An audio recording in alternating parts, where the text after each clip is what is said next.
April 1945. The Thousand-Year Reich is in its death throes. In Berlin, Soviet artillery shells rain down as Adolf Hitler prepares for his suicide in the Führer bunker. But across Germany and occupied Europe, thousands of other high-ranking Nazis are making a different, more pragmatic plan: escape. They know the world will demand justice for the unprecedented atrocities they have committed. For them, surrender is not an option. A quiet, desperate exodus begins, flowing south, away from the advancing Allied and Soviet armies. They carry with them stolen gold, forged documents, and the hope of finding sanctuary in a world that does not yet know the full extent of their crimes. This is not a disorganized flight. It is the activation of a shadow network, a series of clandestine pathways that would become known as the Ratlines. Their existence would ensure that the architects of the Holocaust would never truly face judgment. The first leg of the journey for many fleeing Nazis was the most perilous, crossing the Alps from Germany and Austria into Italy. Here, they found unlikely sanctuaries.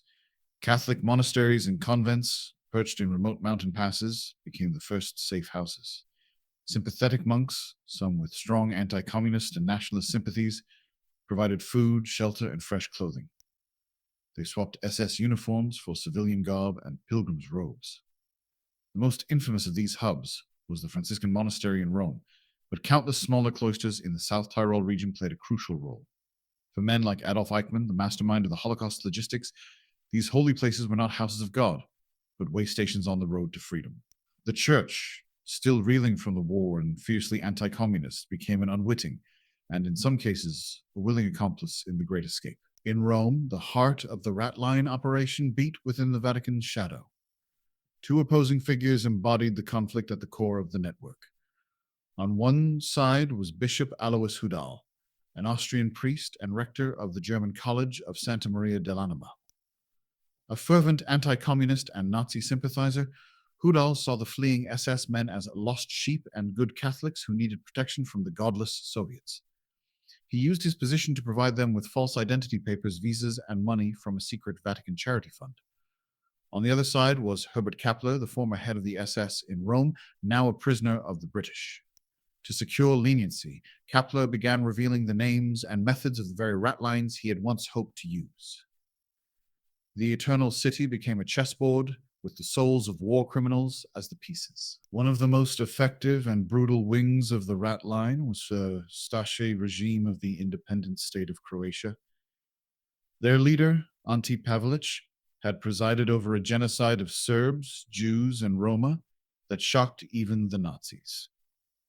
As his regime collapsed, thousands of his followers fled, taking a vast treasury of looted gold and jewels with them.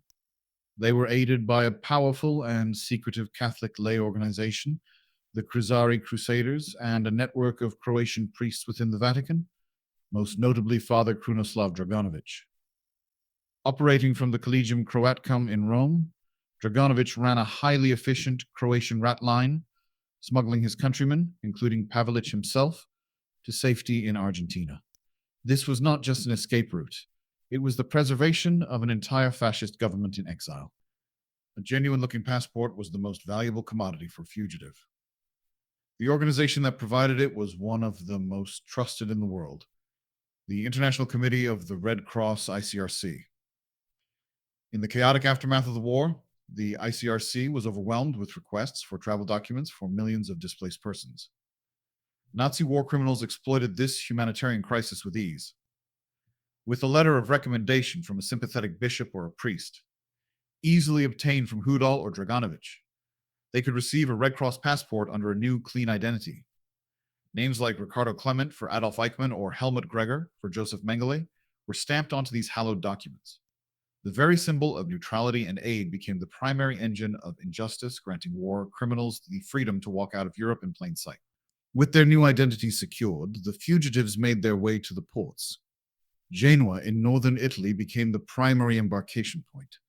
Here, a shadowy cast of characters took over: smugglers, ship captains willing to look the other way for a hefty payment, and officials bribed to stamp passports without question. They boarded passenger liners and cargo ships bound for South America. The most famous of these vessels was the Giovanna Sea, which regularly transported Nazi fugitives to Argentina. The journey across the Atlantic was a period of suspended animation. For weeks, these men were neither in the old world they had destroyed, nor the new world that promised them sanctuary. They were ghosts at sea, their pasts erased, their futures uncertain, carried forward by a conspiracy of silence and complicity. On the other side of the Atlantic, a welcoming committee awaited. Argentina, under the populist regime of Juan Perón and his influential wife Eva, was openly sympathetic to the Axis cause. Perón admired European fascism and saw the fleeing Nazis not as criminals, but as valuable assets. Trained scientists, engineers, and intelligence officers who could help modernize his country and act as a bulwark against American influence. His government actively facilitated their entry, providing legal visas and safe houses through a network of agents in Europe. In Argentina, they could shed their false names and live openly among large German communities. For men like Josef Mengele, it was a rebirth. They could stroll the streets of Buenos Aires, frequent German-style beer halls, and even, in some cases, continue their political activities all under the protection of the state. While the Ratlines operated with chilling efficiency, they were not unopposed.